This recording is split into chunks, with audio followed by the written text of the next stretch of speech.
Hey guys, AJ here again. So I see this video going around YouTube and Instagram, just basically making the rounds. And this is basically a video where it's saying that I guess black women have the highest eviction rate in the United States at this current point. So we're just gonna dive into it immediately, and I'm gonna go off on a couple rants, kind of mini rants in the middle of it. Then I actually have a graphic from earlier on this year, so this isn't new. This concept or this crisis isn't new because the graphic that I have came out in April that says this same thing. But I guess this is the first time it was on the news. So let's just dive into it. Housing security in the U.S. since the pandemic is on track to become a crisis, and black women are being affected the most by it. According to Eviction Lab, there were more than 434,000 evictions last year. So for some context to this, the eviction moratorium was in place for a large portion of the year. That is true. Now, remember that they had the eviction and the foreclosure. There's a moratorium on evictions, and then they had some type of policy where people couldn't get foreclosed on for 2020 and most of 2021. So there was people that had people living in their rental properties not paying rent, and they couldn't kick them out. So now, finally, it looks like a lot of the paperwork for evictions and stuff, people can actually file that, or maybe it's been filed, and finally, it's going through. But the number of renters at risk of eviction as of January spiked to about 3 million and counting. And of those, black women have the highest average of eviction filed against them at 6.2%, compared to white women at 3.4%. Now that... I love how they skip over Hispanic women. Now, also, you can see how they say Latinx. I can't stand that. Most of my Latino friends can't stand it either. Any type of media where you see them use Latinx, kind of raise your eyebrow a little bit. Let's get into it. Equates to 1 in 4 black renters living in a place where black eviction filing rates were almost double than that of their white counterparts. So joining us now is Akira Drake Rodriguez. She's an assistant professor of city and regional planning at the Stuart Weitzman School of Design at the university. Now, I know that correlation and causation aren't the same thing, but if you look at the marital rates, white women are twice as likely to be married than black women, and then Hispanics also. I think white women are 54% married, and Hispanics are like 67% married. So you can see that the rates of eviction with black women are double than whites and Hispanics. Coincidence? I think not. City of Pennsylvania. She's also the author of Diverging Space for Deviance, the Politics of Atlanta's Public Housing. Professor Drake, great to have you with us. Thank you for joining us. So can you give us an idea of why evictions are so high for black women specifically, and the short and long-term impact it's having on them and their families? Sure. So Black women traditionally are tasked with a lot of the caretaking roles of both their immediate family, but also their extended family. And so what you're more likely to see is that these are the women who are going to be having to take in cousins, having to take in people who are experiencing their own economic precarity or housing precarity, in addition to their own families. As sort of the head caretakers, you also see that they're more likely to make these sorts of sacrifices. Now, here we go. Before we let this person speak a little more, I love this revisionist history. And yes, the race card is out. So being black, my mother's from Alabama, and she comes from a big family where, she had her mom and dad were married for years and years, and she had cousins and uncles and aunts, and there were families taking care of each other. Before the 70s, blacks were married, had communities. We were actually more impoverished than we are now, and yet there was no homelessness because there was large families in these towns and neighborhoods that were taking care of each other. There was couples, there was households with multiple incomes taking care of their children. The black men went and either worked in the fields or worked in the factories, and then black women either stayed home or they went and cleaned white people's floors, or maybe you had that one or two who went to college and was a nurse or a paralegal or something. But we used to know how to do this, and this person's trying to have this revisionist history and say, oh, black women have always historically taken on the no. We had the same structure that you see in the Jewish neighborhoods, the Asian neighborhoods, etc., the Hispanic ones. But now things have changed. We've actually regressed socially in the last 50 plus years. But let's get back into it. So you see Black women, and all women actually, but Black women in particular, because they have kind of less opportunity and less access, more likely to stay, for example, in substandard housing or expensive housing if it means that their child has access to a good school. Their child. Once again, they haven't said it yet, but the implication is that they're not married and that they're having children by themselves. Where they have access to a job opportunity. And so you kind of create these sort of cascading problems and issues when it comes to evictions, and that they are more likely to lose their job. They are more likely to have to travel further for work, increasing their economic precarity, and more likely to be the caretaker and taking on a lot of additional families into their household. So getting this eviction is this very sort of permanent stain on their record. It impacts their credit. It impacts their ability to find more housing. A lot of these Black women are more likely to experience bouts of homelessness as a result of these. So Black men, most of the homeless in the United States have been men. Most of the homeless around the world are men. So what about their mental health? Black men have been part of the homeless population for generations, and our mental health's never considered. So this seems like it's the equality that a lot of the feminists and stuff were asking for. So welcome to the modern world, women.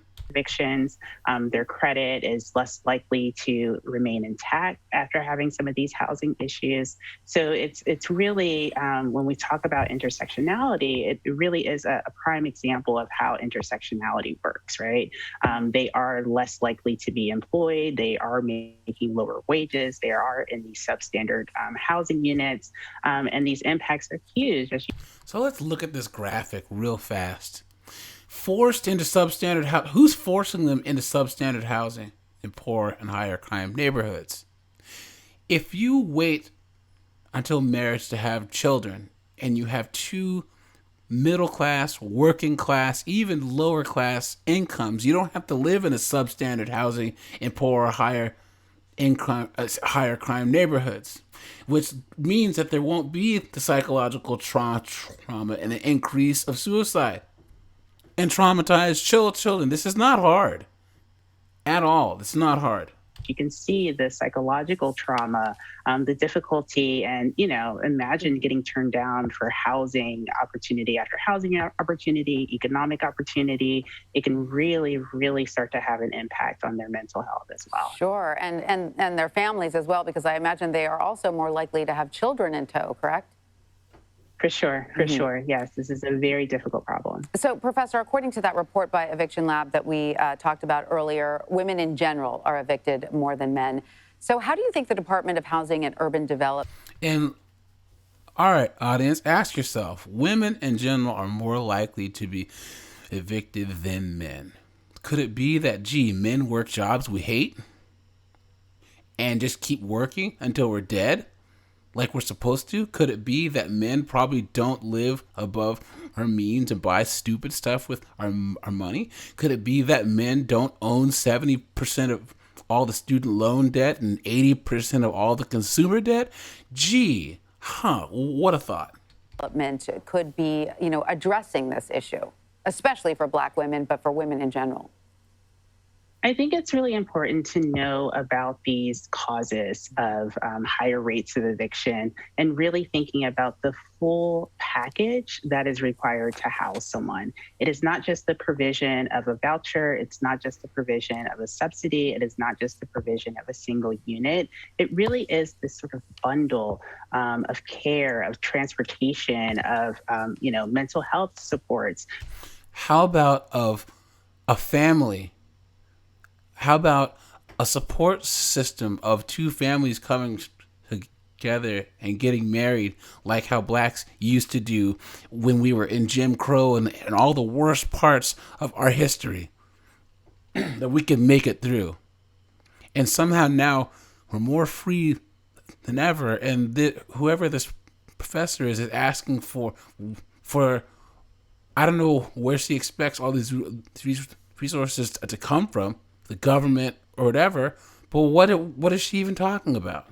Let's get into it. Of physical health supports, the ability to have flexible housing. So often you are allotted housing based on the number of dependents you have, and people can wait on very long waiting lists, and suddenly the housing they're allotted is pretty much obsolete to their needs. So having responsive, flexible housing, having the wraparound services, which HUD does. They do a lot of social service wraparound support, but it needs to be so much more, particularly as the department does much more with vouchers and mobility solutions that place people out of their kinship networks and place people out of where they have their home base and their sort of support network. Those are the things that really make housing a home. And I think what makes housing a home is a family. It's a couple and their children. That's what makes housing a home. I don't know how people don't know this. the more that HUD sort of understands that full bundle of what is needed to house someone properly, that will help with the solutions. And Professor, what advice do you have for anyone who may be watching right now and facing eviction and not sure what to do? What resources could you point them to? Definitely look into your local tenant association, look into your local fair housing center so they can provide. I can't listen to any more of this. I don't have a PhD, but they said, Professor AJ, what can a person do if they're facing eviction? Gee, how about you? First of all, pay your bills. Second of all, if your job isn't paying you enough, work more hours, get another job. Don't have kids out of wedlock. And I'm not some puritanical right-wing Republican. What I'm saying is that what blacks did in the past, before the 60s, was guy meets girl, they fall in love, they get married, have kids, have two incomes, raise kids, live happily ever after. Now it's not happening. So this video, that's pretty much all this is. Now I'm gonna go into this this little graphic we have here. So this came out in April of 2022. So you can see that it's already talking about an eviction crisis for black women by Ramina Ruiz Goriena. So it's talking about, imagine you missed a rent payment, black woman. Notice she's by herself. Maybe you lost your job, blah, blah, blah, or you got sick. Any of these reasons could become grounds for eviction. If you're a black woman in the United States, your chance of being evicted is higher than any other demographic. Why? Because you're single and unmarried. That's one of the largest things, is because you are in a household with one income, whereas Becky and Hispanic chick are married. Mei Ling, the Korean girl, she's married. So even if she becomes unemployed, her husband's the one that might be paying most of the bills. You try and talk to your landlord. Here you go. Of course, it's some white guy and a black woman being oppressed. So, of course, then it says you show up in court, your landlord has an attorney and you don't. The evil white guys are pressing her.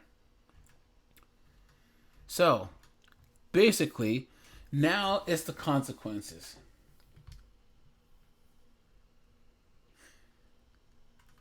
You're blackballed because you got evicted. You can't get another house. If you have a stain on your credit or on your history that says that you can't pay your bills, I would think that if I was a landlord, that I would want to know that. That's not a bad thing. They aren't targeting people. And matter of fact, there was a USA Jobs article that was saying black women were actually being targeted, which is ridiculous. Eviction can result in higher rates of hypertension, maternal mortality, arthritis, mental illness, tuberculosis, and substance abuse. It puts you at the risk of ending up homeless, in prison, or dead. Women, welcome to equality. What should I do if I'm getting evicted? Talk to the landlord, emergency help. Here are some tips. I'm not going to even get into these because they're all BS. But the number one tip should be have 2 incomes. Don't have kids until you're married. Make sure you have 2 incomes and you'll be just fine. But all this foolishness, this wouldn't be any type of a big deal if in times of strife, all other races, all other ethnic groups, all around the world, when there's famine or war or whatever, men and women get together. Because the environment has been the number one oppressor of people throughout history, which meant men and women had to work together against an oppressive government. Black men and women worked together against the Jim Crow and all this other stuff. But now women are, especially black women, aren't working with black men anymore, and this is what they get. Kevin Samuels said, "The winter's coming," and guess what? Winter is here. So that's it for me, y'all. I'm gonna put the race card away for now, and I hope y'all are safe. And thanks for listening. Like, subscribe, and leave a comment below.